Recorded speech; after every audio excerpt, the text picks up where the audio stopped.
എല്ലാ വിദ്യാർത്ഥികൾക്കും പുതിയൊരു വീഡിയോയിലേക്ക് സ്വാഗതം. ഈ വർഷത്തെ +2 higher secondary, vocational higher secondary, regular വിഭാഗം, കമ്പാർട്ട്മെൻറ്റ് വിഭാഗം എന്നിങ്ങനെ വിവിധ വിഭാഗങ്ങളായിട്ട് +2 പരീക്ഷ എഴുതിയ വിദ്യാർത്ഥികളുടെ പരീക്ഷാ ഫലങ്ങൾ നാളെ വൈകുന്നേരം 3 മണിയോടെ വിദ്യാഭ്യാസ മന്ത്രി പ്രഖ്യാപിക്കും. അപ്പോൾ വിദ്യാർത്ഥികൾക്ക് ഏകദേശം 4 മണിയോടെ വിദ്യാർത്ഥികളുടെ പരീക്ഷാ ഫലങ്ങൾ അറിയാൻ സാധിക്കുന്നതാണ്. അപ്പോൾ ഈ ഒരു വീഡിയോയിൽ വിദ്യാർത്ഥികൾ ചോദിച്ച പ്രധാനപ്പെട്ട സംശയങ്ങൾക്കുള്ള ഉത്തരങ്ങളാണ് ഈ ഒരു വീഡിയോയിൽ. അതായത് വിദ്യാർത്ഥികൾക്ക് +2 ജയിക്കാനായിട്ട് എത്ര മാർക്ക് വിദ്യാർത്ഥികൾ നേടണം, അതുപോലെ തന്നെ വിദ്യാർത്ഥികൾക്ക് എല്ലാവർക്കും ഗ്രേസ് മാർക്ക് ലഭിക്കുമോ, അതുപോലെ തന്നെ ഗ്രേസ് മാർക്ക് എങ്ങനെയാണ് വിദ്യാർത്ഥികൾക്ക് ആഡ് ചെയ്യുന്നത്, ഏത് വർഷത്തെ മാർക്കിൻ്റെ കൂടിയാണ് ആഡ് ചെയ്യുക എന്നിങ്ങനെ വിദ്യാർത്ഥികൾക്ക് ഈ ഒരു +2 റിസൾട്ടുമായി ബന്ധപ്പെട്ടുള്ള സംശയങ്ങൾ ഈ ഒരു വീഡിയോയിൽ സിമ്പിളായിട്ട് മനസ്സിലാക്കാവുന്നതാണ്. അതുപോലെ തന്നെ ഒരു വിദ്യാർത്ഥി ജയിക്കാനായിട്ട് എത്ര മാർക്കാണ് വേണ്ടത്, അതുപോലെ തന്നെ നിങ്ങൾ തോറ്റിട്ടുണ്ടെങ്കിൽ അത് എങ്ങനെയാണ് മനസ്സിലാക്കുക, അതുപോലെ തന്നെ തോറ്റിട്ടുണ്ടെങ്കിൽ ഏത് സബ്ജക്റ്റിന് തോറ്റു എന്നുള്ളത് എങ്ങനെയാണ് മനസ്സിലാക്കുക എന്നിങ്ങനെയുള്ള വിശദമായിട്ടുള്ള ഡീറ്റെയിൽസ് നിങ്ങൾക്ക് ഈ ഒരു വീഡിയോ വഴി സിമ്പിളായിട്ട് തന്നെ മനസ്സിലാക്കാവുന്നതാണ്. അപ്പോൾ ആദ്യം തന്നെ നിങ്ങളുടെ റിസൾട്ട് നോക്കുന്ന സമയത്ത് ഇതുപോലെയാണ് നിങ്ങളുടെ റിസൾട്ട്സ് ഉണ്ടാവുക. അതായത് നിങ്ങളുടെ പേരുണ്ടാവും, നിങ്ങളുടെ ഡേറ്റ് ഓഫ് ബർത്ത് ഉണ്ടാവും, നിങ്ങളുടെ ഫാദർ നെയിം, അതുപോലെ നിങ്ങളുടെ മദറിൻ്റെ നെയിം, അതുപോലെ തന്നെ ഗ്രൂപ്പ് നെയിം എന്ന് പറയുമ്പോൾ സയൻസ്, കൊമേഴ്സ്, ഹ്യൂമാനിറ്റീസ് ഈ ഒരു 3 ഗ്രൂപ്പുകളാണ് ഉള്ളത്. അപ്പോൾ നിങ്ങൾ സയൻസ് എന്ന് പറയുമ്പോൾ ബയോളജി സയൻസ് ആയാലും കമ്പ്യൂട്ടർ സയൻസ് ആയാലും ഏത് സയൻസ് ആയിരുന്നാലും ഗ്രൂപ്പ് നെയിം എന്നുള്ളത് സയൻസ് ആയിരിക്കും ഉണ്ടാവുക. അതുപോലെ തന്നെ കൊമേഴ്സ് ഗ്രൂപ്പിൽ ഉൾപ്പെട്ട വിവിധ കോമ്പിനേഷനുകളുണ്ട്. അപ്പോൾ ഏത് കോമ്പിനേഷൻ ആയിരുന്നാലും കൊമേഴ്സ് എന്നാണ് ഉണ്ടാവുക. അതുപോലെ ഹ്യൂമാനിറ്റീസിൽ ഉള്ള വിവിധ കോമ്പിനേഷൻ ഉണ്ടാവും. അപ്പോൾ അതിലുള്ള വിദ്യാർത്ഥികളുടേത് ഹ്യൂമാനിറ്റീസ് എന്നാണ് ഉണ്ടാവുക. അപ്പോൾ ഇതാണ് ഗ്രൂപ്പ് നെയിം എന്ന് പറയുന്നത്. ആകെ 3 ഗ്രൂപ്പുകളാണുള്ളത്: കൊമേഴ്സ്, അതുപോലെ സയൻസ്, അതുപോലെ തന്നെ ഹ്യൂമാനിറ്റീസ്. ഈ ഒരു 3 ഗ്രൂപ്പുകളാണ് ഉള്ളത്. അപ്പോൾ അതുപോലെ തന്നെ ഇനി അടുത്തതായിട്ടുള്ളത് പ്രധാനപ്പെട്ട ഭാഗമാണ് റിസൾട്ട് എന്ന് പറഞ്ഞുകൊണ്ടുള്ള ഒരു ഭാഗമുണ്ടാവും. അത് റിസൾട്ട് എന്ന് പറഞ്ഞുകൊണ്ടുള്ള ഒരു ഭാഗമുണ്ടാവും. അവിടെ നിങ്ങൾക്ക് എലിജിബിൾ ഫോർ ഹയർ സ്റ്റഡീസ് എന്നാണ് ഉള്ളതെങ്കിൽ നിങ്ങൾ ജയിച്ചിട്ടുണ്ട് എന്ന് മനസ്സിലാക്കാം. അതേസമയം not eligible for higher studies എന്നാണ് കൊടുത്തിട്ടുള്ളതെങ്കിൽ നിങ്ങൾ തോറ്റിട്ടുണ്ട് എന്നുള്ളത് മനസ്സിലാക്കാവുന്നതാണ്. അപ്പോൾ ഈ ഒരു രീതിയിൽ സിമ്പിളായിട്ട് നിങ്ങൾക്ക് ജയിച്ചിട്ടുണ്ടോ തോറ്റിട്ടുണ്ടോ എന്നുള്ളത് മനസ്സിലാക്കാം. അതായത് നിങ്ങൾ എലിജിബിൾ ഫോർ ഹയർ സ്റ്റഡീസ് എന്നാണ് റിസൾട്ട് എന്നുള്ള ഭാഗത്ത് കൊടുത്തിട്ടുള്ളതെങ്കിൽ നിങ്ങൾ ജയിച്ചു. അതേസമയം not eligible for higher studies എന്നാണെങ്കിൽ തോറ്റിട്ടുണ്ട് എന്ന് മനസ്സിലാക്കാം.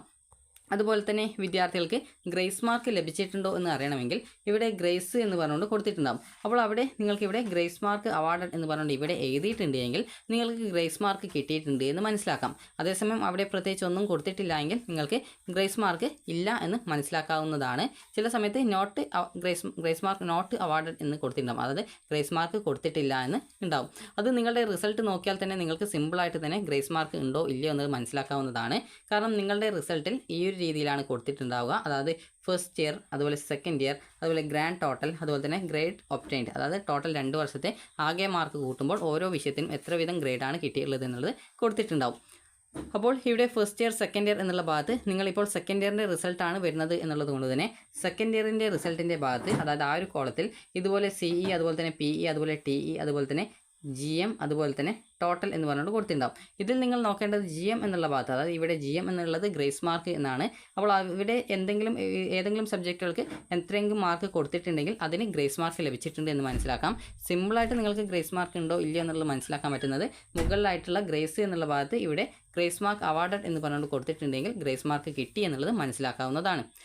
ഇനി അതുപോലെ തന്നെ എല്ലാവർക്കും ഗ്രേസ് മാർക്ക് ഉണ്ടാകുമോ എന്ന് വിദ്യാർത്ഥികൾ ചോദിച്ചൊരു കാര്യമാണ്. അപ്പോൾ നിങ്ങൾ ശ്രദ്ധിക്കേണ്ടത് നിങ്ങൾ NCC, അതുപോലെ തന്നെ SPC, അതുപോലെ തന്നെ സ്കൗട്ട് ആൻഡ് ഗൈഡ്സ്, അതുപോലെ തന്നെ ഈ ഒരു NSS ഇതുപോലുള്ള വിവിധ ആക്ടിവിറ്റീസുകളിൽ നിങ്ങൾ, അതായത് വിവിധ കാര്യങ്ങളിൽ പങ്കെടുത്തിട്ടുള്ള വിദ്യാർത്ഥികൾ ആണ് എങ്കിൽ മാത്രമാണ് നിങ്ങൾക്ക് ഗ്രേസ് മാർക്ക് ഉണ്ടാവുക. അതുപോലെ തന്നെ നിങ്ങൾ വല്ല കലോത്സവത്തിൽ, അതായത് സംസ്ഥാന തലത്തിൽ A ഗ്രേഡ്, അല്ലെങ്കിൽ അതുപോലെ തന്നെ ഈ ഒരു സംസ്ഥാന തലത്തിൽ B ഗ്രേഡ്, C ഗ്രേഡ്, അതുപോലെ തന്നെ സ്പോർട്സിൽ സംസ്ഥാന തലത്തിൽ നേടിയിട്ടുള്ള A ഗ്രേഡ്, B ഗ്രേഡ്, ഇതുപോലെ അല്ലെങ്കിൽ 1ാം സ്ഥാനം, 2ാം സ്ഥാനം, 3ാം സ്ഥാനം, ഇങ്ങനെ വിവിധ ഇനങ്ങൾക്ക് അല്ലെങ്കിൽ കലോത്സവങ്ങൾക്ക് പങ്കെടുത്ത് സംസ്ഥാന തലത്തിൽ എന്തെങ്കിലും A ഗ്രേഡോ B ഗ്രേഡോ അല്ലെങ്കിൽ പങ്കെടുത്തിട്ടുണ്ടെങ്കിലൊക്കെ നിങ്ങൾക്ക് ഈ ഒരു രീതിയിൽ ഗ്രേസ് മാർക്കിന് അർഹതയുണ്ടാവും.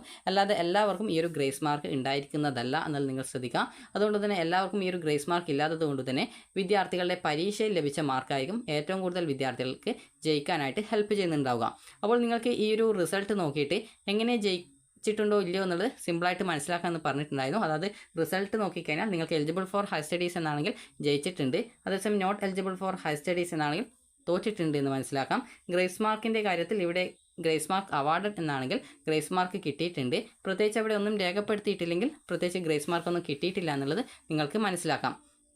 ഇനി വിദ്യാർത്ഥികൾക്ക് നിങ്ങൾക്ക് ഏത് സബ്ജക്റ്റിനാണ് തോറ്റിട്ടുള്ളത് അല്ലെങ്കിൽ ജയിച്ചിട്ടുള്ളത് എന്നുള്ളത് എങ്ങനെ മനസ്സിലാക്കാം എന്ന് നോക്കാം. അപ്പോൾ ഒരു വിദ്യാർത്ഥി ജയിച്ചിട്ടുണ്ടോ തോറ്റിട്ടുണ്ടോ എന്ന് നോക്കുന്നത് ആ ഒരു വിദ്യാർത്ഥിയുടെ +1ൻ്റെ മാർക്കും +2ൻ്റെ മാർക്കും കൂട്ടിയിട്ടാണ്. അപ്പോൾ ഇതെങ്ങനെയാണ് കൂട്ടുന്നത് എന്ന് ചോദിച്ചു കഴിഞ്ഞാൽ ഗ്രേസ് മാർക്ക് ഇല്ലാത്ത വിദ്യാർത്ഥികൾ ആണെങ്കിൽ അവരുടെ +1ൻ്റെയും +2ൻ്റെയും പരീക്ഷയിൽ ലഭിച്ച മാർക്ക്, അതായത് TE മാർക്ക് എന്ന് പറഞ്ഞുകൊണ്ട് കൊടുത്തിട്ടുണ്ടാകും. അപ്പോൾ ഈ ഒരു രീതിയിൽ TE മാർക്ക് എന്ന് പറഞ്ഞുകൊണ്ട് +1ൻ്റെയും +2ൻ്റെയും TE മാർക്ക് ടോട്ടൽ കൂട്ടുന്ന സമയത്ത് ആ ഒരു വിദ്യാർത്ഥി ജയിച്ചിട്ടുണ്ടോ ഇല്ലയോ എന്ന് നോക്കും. അതേസമയം ഗ്രേസ് മാർക്കിന് അർഹതയുള്ള ഒരു വിദ്യാർത്ഥി ആണെങ്കിൽ അവരുടെ ഈ ഒരു TE മാർക്കിനോടൊപ്പം തന്നെ ഗ്രേസ് മാർക്ക് ഉൾപ്പെടെ ടോട്ടൽ കൂട്ടിയിട്ടാണ് ആ ഒരു വിദ്യാർത്ഥി ജയിച്ചിട്ടുണ്ടോ ഇല്ലയോ എന്ന് നോക്കുക. അപ്പോൾ അതെങ്ങനെയാണ് എന്ന് നമുക്ക് നോക്കാം. അപ്പോൾ ഇവിടെ നിങ്ങൾ നോക്കുന്ന സമയത്ത് ഇവിടെ ഫസ്റ്റ് ഇയറിൻ്റെ മാർക്ക് TE മാർക്കിനത്തിൽ 70 മാർക്ക് കിട്ടിയിട്ടുണ്ട്. അതുപോലെ തന്നെ ഇവിടെ സെക്കൻഡ് ഇയറിലും 70 മാർക്ക് കിട്ടിയിട്ടുണ്ട്. അതുപോലെ ടോട്ടൽ നോക്കുമ്പോൾ 140 മാർക്ക് കിട്ടിയിട്ടുണ്ട്. അപ്പോൾ അതുകൊണ്ട് തന്നെ ആ ഒരു വിദ്യാർത്ഥി ജയിച്ചിട്ടുണ്ട് എന്ന് മനസ്സിലാക്കാം. അപ്പോൾ ഈ ഒരു രീതിയിൽ എല്ലാവർക്കും ഈ ഒരു രീതിയിൽ ആയിരിക്കണം എന്നില്ല മാർക്ക് ഉണ്ടാവുക. അപ്പോൾ നമുക്ക് എങ്ങനെയാണ് ജയിച്ചിട്ടുണ്ടോ ഇല്ലയോ എന്നുള്ളത് എങ്ങനെ മനസ്സിലാക്കാം എന്ന് നോക്കാം. അപ്പോൾ നിങ്ങൾക്കിപ്പോൾ ചില വിദ്യാർത്ഥികൾക്ക് നേരത്തെ പറഞ്ഞതുപോലെ TE മാർക്കായിരിക്കും. അതുപോലെ ചില വിദ്യാർത്ഥികൾക്ക് ഈ ഒരു TE മാർക്കിനോടൊപ്പം തന്നെ ഗ്രേസ് മാർക്ക് ഉണ്ടാവും. അപ്പോൾ ഇങ്ങനെയെങ്കിൽ ഈ ഒരു മാർക്കൊക്കെ, അതായത് ഗ്രേസ് മാർക്ക് ഇല്ലാത്ത വിദ്യാർത്ഥികളുടെ പരീക്ഷയിൽ ലഭിച്ച TE മാർക്ക് മാത്രം നോക്കും. ഗ്രേസ് മാർക്കുള്ള വിദ്യാർത്ഥികളാണെങ്കിൽ അവരുടെ TE മാർക്കിനോടൊപ്പം ഗ്രേസ് മാർക്കും നോക്കും. ഈ ഒരു ഗ്രേസ് മാർക്ക് എല്ലാവർക്കും കിട്ടില്ല എന്ന് നേരത്തെ തന്നെ നിങ്ങളോട് പറഞ്ഞു. ഗ്രേസ് മാർക്കിന് അർഹതയുള്ള ഇനങ്ങളിൽ നിങ്ങൾ പങ്കെടുത്തിട്ടുണ്ട്, അതുമായി ബന്ധപ്പെട്ടുള്ള കാര്യങ്ങൾ ലഭിച്ചിട്ടുണ്ട് എങ്കിൽ മാത്രമേ ഗ്രേസ് മാർക്ക് ഉണ്ടാവുള്ളൂ.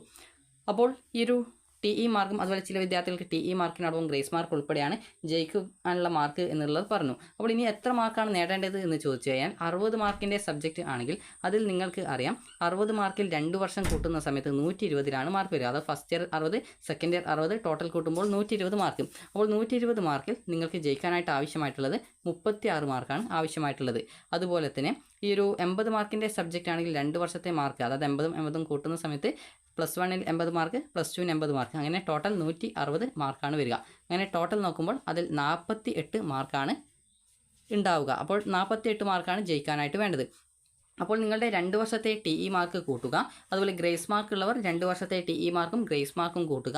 അങ്ങനെ കൂട്ടുമ്പോൾ 60 മാർക്കിൻ്റെ സബ്ജക്റ്റിൽ 2 വർഷത്തെ ഗ്രാൻഡ് ടോട്ടലിൽ ലഭിച്ചിട്ടുള്ള മാർക്ക്, അതായത് ഈ ഒരു 36 ഉണ്ടോ, അതുപോലെ തന്നെ 80 മാർക്കിൻ്റെ സബ്ജക്റ്റ് ആണെങ്കിൽ അതിൽ 2 വർഷത്തെ ഗ്രാൻഡ് ടോട്ടലിലെ മാർക്ക് 48 മാർക്ക് ഉണ്ടോ എന്നുള്ളത് നോക്കുക.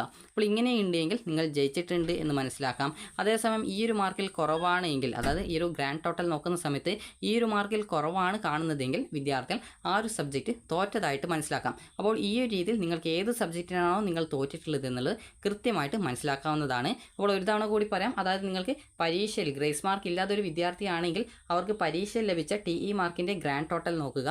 അതുപോലെ തന്നെ നിങ്ങൾ ഈ ഒരു ഗ്രേസ് മാർക്കുള്ള ഒരു വിദ്യാർത്ഥി ആണെങ്കിൽ അവർ TE മാർക്കിനോടൊപ്പം ഗ്രേസ് മാർക്ക് ഉൾപ്പെടെ കൂട്ടിയിട്ട് ഈ ഒരു ജയിക്കാൻ ആവശ്യമായിട്ടുള്ള സബ്ജക്റ്റിൻ്റെ മാർക്ക്, അതായത് 60 മാർക്കിൻ്റെ സബ്ജക്റ്റ് ആണെങ്കിൽ അതിൽ ഗ്രേസ് മാർക്ക് ഉൾപ്പെടെ 36 മാർക്ക് TE മാർക്കും ഗ്രേസ് മാർക്കും GM മാർക്കും കൂട്ടുന്ന സമയത്ത് 60ൽ 36 കിട്ടിയിട്ടുണ്ടോ, 80 മാർക്കിൻ്റെ സബ്ജക്റ്റിൽ 48 കിട്ടിയിട്ടുണ്ടോ നോക്കുക. അതുപോലെ ഗ്രേസ് മാർക്ക് ഇല്ലാത്ത വിദ്യാർത്ഥികളാണെങ്കിൽ 60 മാർക്കിൻ്റെ സബ്ജക്റ്റിൽ ഗ്രാൻഡ് ടോട്ടലിൽ TE മാർക്ക് 36 മാർക്ക് കിട്ടിയിട്ടുണ്ടോ, അതുപോലെ 80 മാർക്കിൻ്റെ സബ്ജക്റ്റിൽ 48 മാർക്ക് കിട്ടിയിട്ടുണ്ടോ എന്ന് നോക്കുക. അപ്പോൾ ഇങ്ങനെ നോക്കിക്കഴിഞ്ഞാൽ നിങ്ങൾ ജയിച്ചിട്ടുണ്ടോ ഇല്ലയോ എന്നുള്ളത് നിങ്ങൾക്ക് മനസ്സിലാക്കാൻ സാധിക്കുന്നതാണ്. ഇനി വിദ്യാർത്ഥികൾ ചോദിക്കുന്ന പ്രധാനപ്പെട്ട സംശയമാണ്, അപ്പോൾ ഈ ഒരു A+ ഈ ഒരു ഗ്രേഡൊക്കെ എങ്ങനെയാണ് വരുന്നത് എന്നുള്ളത്. അപ്പോൾ ഈ ഒരു ഗ്രേഡുകൾ വരുന്നത് എന്ന് പറയുന്നത് 200 മാർക്കിലാണ് വരിക. അതായത് 200 മാർക്കാണ് ആകെ ടോട്ടൽ മാർക്ക് വരിക. ടോട്ടൽ മാർക്ക് എന്നതുകൊണ്ട് ഉദ്ദേശിക്കുന്നത് നിങ്ങൾക്ക് അറിയാവുന്നതാണ്, അതായത് ഫസ്റ്റ് ഇയറിൽ CE മാർക്ക് വരുന്നുണ്ട്, അതുപോലെ TE മാർക്ക് വരുന്നുണ്ട്, ഗ്രേസ് മാർക്കുള്ളവർക്ക് ഗ്രേസ് മാർക്ക് വരുന്നുണ്ട്, അങ്ങനെ അതിൻ്റെ ടോട്ടൽ വരുന്നുണ്ട്.